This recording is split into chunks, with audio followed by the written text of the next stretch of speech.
Graveyard shift. Console 3. Coffee's gone cold for the third time, and I haven't poured a fourth because the pot is across the room and my chair squeaks when I stand up and I don't want to hear it. Not tonight. Tonight, the building is too quiet. Lynn County Emergency Communications. 6 consoles.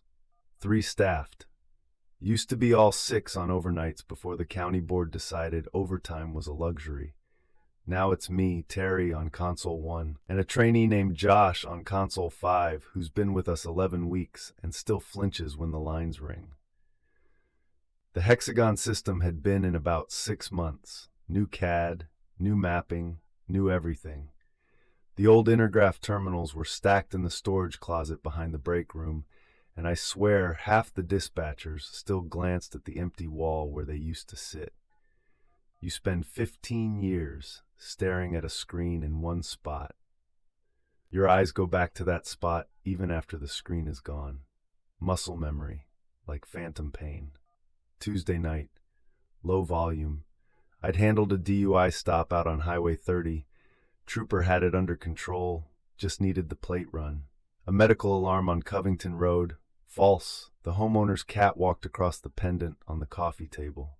That was it. 2 calls in 4 hours. The kind of shift where the clock doesn't move and the fluorescent lights start humming at a frequency that gets inside your molars. I was reading the back of a cough drop bag. The ingredients, the warnings, anything to keep my eyes from glazing, when the line lit up, 2:14 a.m. Incoming 911. I put my headset on straight and keyed in. Lynn County 911, what's your emergency? Female, elderly, calm, not upset, calm, genuinely calm, like she was ordering a prescription refill. I'd like to request a welfare check on my neighbor, Gerald Pruitt, 4471 Timber Ridge Road. I typed the address into CAD. It populated. Green, clean hit, rural, single-story farmhouse. No prior history at that location. No flags. Ma'am, can you tell me what's concerning you? I saw his lights going on and off, flickering. Then I heard something, like a thud, heavy, through the wall, and then nothing. I haven't seen Gerald in 2 days. Standard, textbook welfare check request. I got her name. Dorothy Sewell, 4473 Timber Ridge Road, the house next door. She spelled it without being asked. Gave her callback number, thanked me, hung up. I dispatched Deputy Marcus Hale, Unit 14. He was sitting in the Zion Lutheran parking lot about 3 miles east. Slow night for everyone. He acknowledged the call, pulled out. Then I did what I always do. Habit. 22 years of habit. I ran the caller's callback number through reverse lookup. Dorothy Sewell, 4473 Timber Ridge Road. Matched. Fine. Then I ran the name through the system. Just a quick check. Not required. Not protocol. Just habit. I ran everyone. The screen loaded, and there was a flag. Death record. Dorothy Sewell. Date of death, February 3rd, 2021. Cause, cerebrovascular accident, stroke. Found by a rural mail carrier who noticed 3 days of mail in the box. 2 months ago. I stared at the CAD screen. The cursor blinked. I checked the ANI, the automatic number identification. It matched. I checked the ALI, the automatic location. It matched. 4473 Timber Ridge Road, Dorothy Sewell's landline. I told myself, the phone company. They're slow out in the rural areas. Takes months to disconnect a landline after someone dies. Estate issues, paperwork. Someone cleaning out the house probably plugged a phone in to make a call. Hit a wrong button, a relative, a realtor, something. I didn't flag it. I didn't call back. I didn't tell Terry. I just sat there and waited for Unit 14 to arrive at 4471 Timber Ridge Road and tell me Gerald Pruitt was fine. Just fell asleep with the lights on and this whole shift could keep being nothing. 3 minutes, the radio crackled. Unit 14, 1023, I'm at the residence. A pause. Not long. 2 seconds. Front door is open. Lights are on. I'm going to make contact. I acknowledged. Logged it. Timestamp 2:27 a.m. And I waited.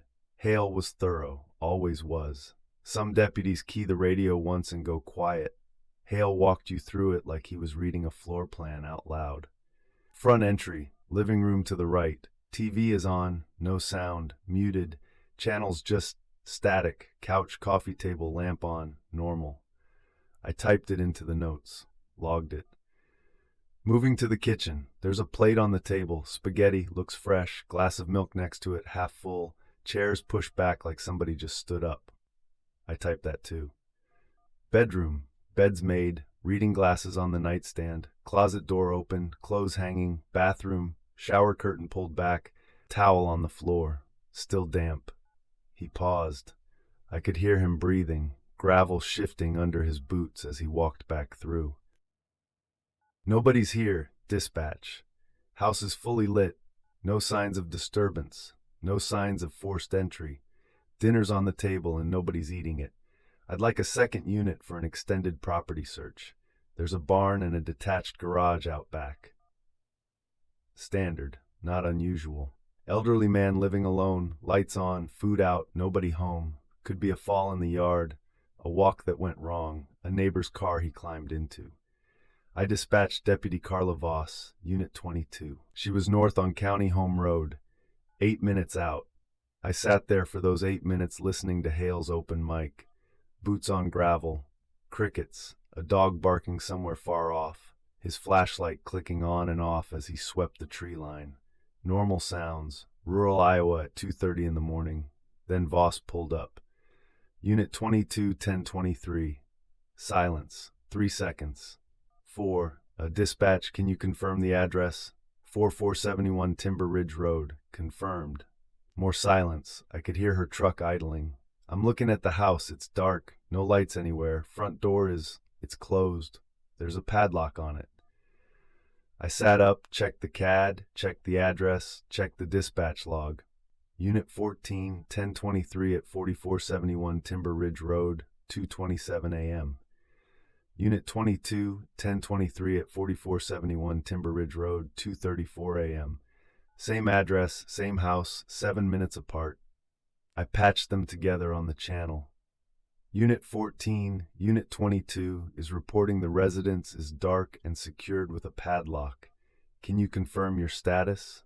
Hale came back immediately. I'm in the driveway. I'm looking at the house right now. Lights are on, all of them. Front door is open, same as when I got here. I'm in the same driveway. I'm looking at the same house. It's dark, boarded up. There's a condemned notice on the door. They were 10 feet apart. I could hear both of them. They could hear each other. Hale's mic picked up Voss's voice in the background, and Voss's mic picked up Hale's. They were standing in the same place, looking at the same structure, describing two completely different buildings. Voss tried the padlock. She said it was rusted shut, hadn't been opened in a long time. She shined her flashlight through a side window and described what she saw. Dust, thick dust on everything. No furniture. Kitchen has the floors rotting through. I can see the joists, exposed wiring hanging from the ceiling, mouse droppings on the counter. I mean, a lot of them. This place has been empty for years. I pressed my headset tighter against my ear, like that would help, like better audio would make this make sense. Hale keyed in. His voice had changed, not scared, not yet, confused in a way that was starting to curdle into something else. I'm looking through the kitchen window from outside. There's spaghetti on the table. The milk is still cold. I touched it. 10 minutes ago, I touched the glass and the milk was cold. You know what I typed into the CAD? Conflicting scene reports, request supervisor. That's what 22 years gets you. Something impossible happens, and you type a request for a supervisor. Like a sergeant is going to show up and explain why two deputies standing in the same driveway are looking at two different versions of the same house. Nobody responded to my supervisor request. It was 2:40 a.m. Sergeant Ullman was asleep in his cruiser at the Walmart lot. I didn't try again. Voss came back on the radio. Her voice was flat, controlled. The way you talk when you're choosing every word. Marcus, there's no table. Hale didn't answer. I counted. I always counted dead air. It's a habit from training, because dead air means something's wrong. 11 seconds. 11 seconds of open carrier and crickets and two people standing in a driveway in rural Iowa not saying a word. Then Hale, I need to go back inside. I told him not to.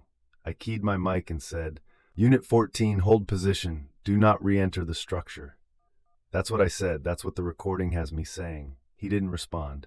2 minutes. No radio, no mic click, nothing. I called him 3 times.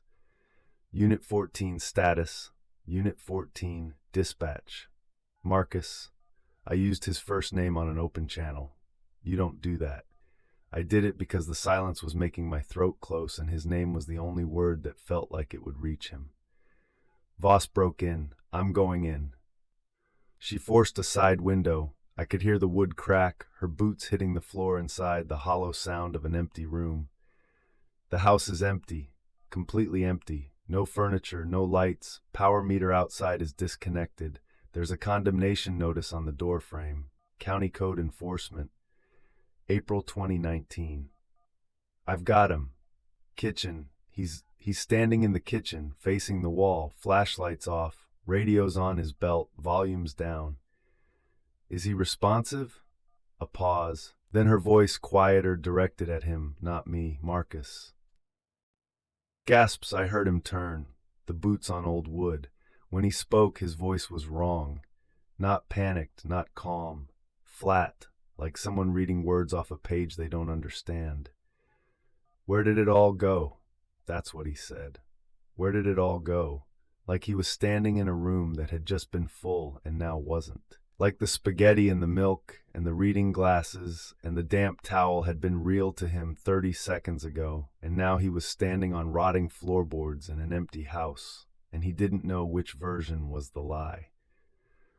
Voss got him out, led him to her cruiser. He sat in the passenger seat with the door open and didn't talk for the rest of the shift. I know because Voss told me later, weeks later, when she was cleaning out her locker. I didn't learn about the body cameras until 2 days after. Sergeant Ullman pulled me into the small conference room, the one with the stain on the ceiling tile that nobody fixes. He had a laptop. He said, I need you to watch something. He played Hale's footage first. Timestamp 2:27 a.m. Body camera. Axon. County issued. A fully furnished house. Lights on. TV playing static. Kitchen with a plate of spaghetti on the table, glass of milk, chair pushed back. Bedroom with a made bed and reading glasses on the nightstand. Every detail Hale described, right there on video, bright, warm, like somebody lived there and had just stepped out. Then Voss's footage. Timestamp 2:34 a.m. Same camera model, same calibration batch, same house, same GPS, an abandoned wreck, dust, rot, no furniture, no power, mouse droppings thick enough to see on camera. Same house, same night, 7 minutes apart. 2 different realities. IT flagged both cameras as hardware malfunction. Both passed diagnostics, no corruption, no tampering. I ran Gerald Pruitt that week, just to finish the paperwork. He was alive, living at a memory care facility in Marion, had been there since 2019, advanced dementia, didn't know his own name. His farmhouse on Timber Ridge Road was condemned after he left. Nobody had lived there in 2 years. And Dorothy Sewell, dead, confirmed dead, buried at Oak Hill Cemetery. Landline disconnected March 2021 by the phone company after the estate was settled. The physical telephone was in a box donated to Goodwill. The 911 call came from a disconnected number, from a dead woman, requesting a welfare check on a man who'd been gone for 2 years, at a house that was both, alive and dead at the same time, depending on who walked through the door. Hale took medical leave, then resigned. I heard he's driving trucks now, long haul, no radio. Voss transferred to records in a different county, desk, no field, no body camera. I lasted 4 more months. Then I put my headset on the console, stood up and walked out during a shift. Didn't say anything, didn't file paperwork, just left. I work maintenance now at Kirkwood Community College. Night shift. I mop floors and check locks, and the only sound is my own footsteps and the hum of vending machines. I still have the CAD printout in my glove box, the call log. Dorothy Sewell, 2:14 a.m. I don't know why I kept it. I drive past Timber Ridge Road sometimes.